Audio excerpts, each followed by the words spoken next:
હે માડી તારી દયા છે ડુંગરડાના પાણી, હે કાયરની દેયું કંપેરેજી. હે માં, હે જગદંબા, હે સોનબાઈ, તારી જે દયા છે, તારી જે કરુણા છે એ તો નદી નાળા ડુંગરમાંથી જેમ પાણી પડતું હોય એમ તારી દયા અને કરુણાનો ધોધ વછૂટી રહ્યો છે.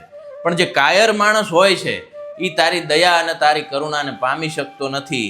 તારા જે સદવિચારો છે એને આચરણમાં લાવી શકતો નથી. અને આ જે નદી નાળા અને ડુંગરના પાણીની જેમ તારી દયા અને કરુણા જ્યારે એનો ધોધ વહેતો હોય છે ત્યારે તો એ એને પામી નથી શકતો. પણ જ્યારે એમ કહેવાય કે તારી દયા છે એની વર્ષા થતી હોય, એનું કદાચ એકાદ ફોરું પણ છે એ કોઈને અડી જાય તો પણ એનું કલ્યાણ થઈ જાય. પણ તો ત્યારે માણસ શું કરે છે કે માડી જેણે શંકાની છત્રી ઉઘાડી, હે કાળજ હાવ કોરારિયા રેજી. જ્યારે તારી દયાનો વરસાદ થતો હોય છે ત્યારે એના ફોરા પડતા હોય છે ત્યારે શંકાશીલ માણસ છે એ છત્રી ઉઘાડી કરીને ઉભા રહે છે. એટલે એ એમ કરતા પણ એ છે એ તારી જે કરુણા જે દયા છે એનો જે વરસાદ છે એ ઝીલી શકતા નથી. માં કેવા હતા તો જે માને જે રૂબરૂ મળેલા છે એને ખ્યાલ હશે કે એકદમ સોનબાઈમાં છે એ મોજમાં રહેતા. એટલે ભગત બાપુ લખે છે, કારણ કે ભગત બાપુ તો આઈમાના વખતમાં હતા, આઈમાને રૂબરૂ જોયેલા, આઈમાના દર્શન કરેલા, આઈમા સાથે સમય પણ વિતાવેલો. એટલે ભગત બાપુ લખે છે કે માડી તારી મોજુનો દરિયો મોટો, એમાં લાખ લાખ લેરું ચડે રેજી. હે સોનબાઈ, તું એટલી મોજમાં હોશ, એટલા આનંદમાં હોશ કે તારા મોજુ રૂપી દરિયો છે એ તો મોટો છે, એમાં લાખ લાખ લેરું ચડે રેજી. પણ માડી તારા સબદુના સઢ બાંધી, હે નિવેડી જેને નાવડી રેજી. હે માં, તારી મોજુના દરિયામાં અમારા માણસની, સામાન્ય માણસની શું વિસાત કે અમે એનો પાર પામી શકીએ. અમે તો તે જે શબ્દો અમને કીધા છે, તે જે વચનો અમને કીધા છે એ શબ્દો રૂપી સઢ બાંધી અને અમે તો એક અમારી નાવડી છે એ આ ભવસાગરમાં, આ સંસાર રૂપી સાગરમાં છે એ અમે નાખી દીધી છે. પણ માડી એમાં ઓગડી રાત અંધારી, કાળકાએ જાણે કાજળ ઘોડ્યા રેજી. અમે જ્યારે અમારી નાવડી છે એ તારા શબ્દોના સઢ બાંધી અને રવાના કરી, પણ આ કળજુગમાં કામ, ક્રોધ, લોભ, મોહ, ઈર્ષા રૂપી જે છે એ ઘેરી રાત આખી છે એ થઈ ગઈ છે.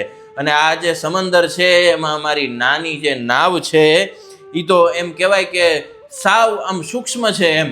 અને આખો જે એમ કહેવાય કે આ કળિયુગના જે કામ, ક્રોધ, લોભ, મોહ રૂપી જે દૂષણો છે એ અમને ઘેરી વળ્યા છે અને મધ સમંદરે અમારી જે નાવડી છે એ છે. પછી તો કે માડી એને નવલખ આંખડી યાંજી, તારલિયાએ લોચન બીડ્યા રેજી. અને માડી એવી નાવિકની નજરું મુંજાણી, કે સોનબાઈ વારે ચડે રેજી. નાવિક મનમાં મૂંઝાય છે અને ત્યાં તો મઢડાવાળી સોનબાઈ છે એ વારે ચડે છે. અને માડી તું તો કરુણાને ઉજડે કાંઠે, જબુકી સત જોગણી રેજી.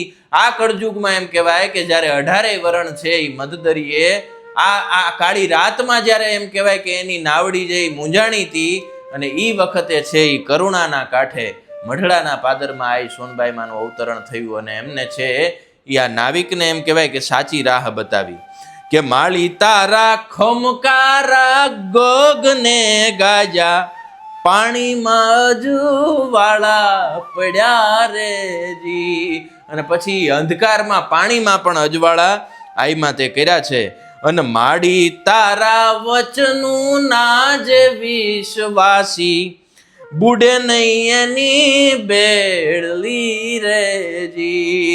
આટલા વર્ષો પછી પણ આપણે 100 વર્ષ આઈમાનો જન્મ શતાબ્દી મહોત્સવ પણ આપણે ઉજવી ચૂક્યા છીએ. પણ હાલની તારીખે મઢડાવાળા આઈમાના જે વચનોમાં જેને વિશ્વાસ છે એની બેડલી કોઈ દી છે એ બુડતી નથી. કેમ કે આઈમાં છે એ કર્મમાં માનતા હતા, કર્મના સિદ્ધાંતમાં માનતા હતા.